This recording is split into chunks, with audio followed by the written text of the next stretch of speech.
পৃথিবীর 90 থেকে 95% জনসংখ্যা শেষ হয়ে যাবে পারমাণবিক যুদ্ধে, সেটা কি আপনি জানেন? সম্প্রতি ট্রাম্প আর পুতিন বৈঠকে এই বিষয়টি কিন্তু আরও ঘনীভূত হয়ে উঠে এসেছে। যদি আপনি পৃথিবীর বর্তমান সকল যুদ্ধের দিকে তাকান, সকল সংঘাতের দিকে তাকান, তাহলে আপনি একটা জিনিস অবশ্যই খেয়াল করবেন যে সকল যুদ্ধ কোনোটাই একটা সমাধানের দিকে যাচ্ছে না, বরং একটি চেইন কমান্ড অর্থাৎ একটি শৃঙ্খলের ভিতর দিয়ে যাচ্ছে, যেটা যে কোনো সময় ভেঙে পড়তে পারে। কল্পনা করুন, কাল যদি আমেরিকা ইরানে আক্রমণ করে, তবে কি চীন এবং রাশিয়া কি বসে থাকবে? না, তারাও পাল্টা আক্রমণ করবে, পাল্টা জবাব দেবে, এবং এভাবেই তৃতীয় বিশ্বযুদ্ধ শুরু হতে পারে। ইউক্রেন রাশিয়া সংঘাতের ব্যাপারটা আমরা যদি লক্ষ্য করি, তখন যখন ইউক্রেন রাশিয়া যুদ্ধটা শুরু হয়েছিল, তখন খাদ্যশস্যের দাম এবং অন্যান্য জ্বালানি তেলের দাম হু হু করে বেড়ে গিয়েছিল। তবে তৃতীয় বিশ্বযুদ্ধ শুধুমাত্র দুটি দেশের যুদ্ধ নয়, এখানে অনেকগুলো দেশ জড়িত হয়ে পড়ে। তাই এখানে ক্ষয়ক্ষতির পরিমাণ এবং প্রাণহানির পরিমাণও অনেক অনেক অনেক বেশি। আজকে আমরা দেখব তৃতীয় বিশ্বযুদ্ধ কিভাবে শুরু হতে পারে, এর সম্ভাবনা কত, এবং এর প্রভাবে বিশ্বের চেহারা কিভাবে পাল্টে যেতে পারে। সম্প্রতি ইতালির প্রতিরক্ষা মন্ত্রী বলেছেন যে 2030 সালের মধ্যেই তৃতীয় বিশ্বযুদ্ধ হওয়ার সম্ভাবনা প্রায় 90%।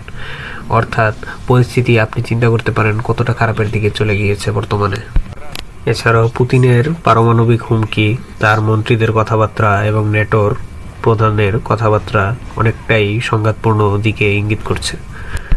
এছাড়াও আপনি বর্তমান পরিস্থিতি বিশ্লেষণ করলে দেখতে পাবেন, এই সকল সংঘাত যদি দ্রুতই না থামে, তবে সেগুলো খুব বেশি একটা সময় লাগবে না বড় কোনো সংঘাতে রূপান্তর করতে। তৃতীয় বিশ্বযুদ্ধের সম্ভাব্য মিত্রপক্ষের ভিতরে থাকতে পারে আমেরিকা, কানাডা, ন্যাটোর অন্যান্য দেশ, অস্ট্রেলিয়া, জাপান, কোরিয়া ইত্যাদি। তবে যুদ্ধ শুরু হলে সকল দেশেরই কোনো না কোনো দেশের পক্ষে যুদ্ধে নামতে হবে, এটা অনেকটাই নিশ্চিত। যুদ্ধের শুরুটা যে কোনোভাবে হতে পারে, হয়তো রাশিয়া ন্যাটো আক্রমণ করবে, অথবা ইরান ইসরায়েলে আক্রমণ করবে, যে কোনো কিছু করতে পারে, অথবা চীন তাইওয়ান দখলের চেষ্টা করতে পারে।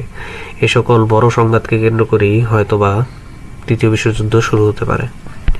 তবে এ সকল সংঘাত যে খুব দ্রুত বড় কোনো সংঘাতে রূপ নেবে তা বলাই যায়। অনেকেই মনে করেন তৃতীয় বিশ্বযুদ্ধ হবে না, অর্থাৎ তৃতীয় বিশ্বযুদ্ধ হলেও পারমাণবিক যুদ্ধ হবে না। যদি এমনটাই হতো, তাহলে রাশিয়া এবং আমেরিকার অস্ত্রাগারে হাজার হাজার পরমাণু বোমা এখনো পড়ে থাকতো না। এর মানে কি দাঁড়ায়? তারা কি বড় কোনো যুদ্ধের জন্য? পুরো পৃথিবী অন্ধকারে ঢেকে যাবে পারমাণবিক যুদ্ধের ধোঁয়ার কারণে এবং অন্যান্য ডাস্টের কারণে। এই ডাস্টের ফলে সূর্যের আলো পৃথিবীতে আসতে পারবে না, এবং পৃথিবীতে এগ্রিকালচার অর্থাৎ কৃষি ব্যবস্থা সম্পূর্ণভাবে ধ্বংস হয়ে যাবে। মানুষ খাদ্যের অভাবে, ক্ষুধার তাড়নায় বেশি মারা যাবে, এবং রেডিয়েশন ইত্যাদি অসুখের কারণে বেশি মারা যাবে পারমাণবিক বিস্ফোরণের তুলনায়। বাংলাদেশে পারমাণবিক হামলা হলে কি হতে পারে এবং আমাদের প্রশাসন ব্যবস্থা তা প্রতিরোধ করতে কতটুকু সক্ষম, এই নিয়ে পরবর্তীতে আরেকটা ভিডিও দেওয়া হবে। সে পর্যন্ত সাবস্ক্রাইব করে পাশেই থাকুন। ধন্যবাদ।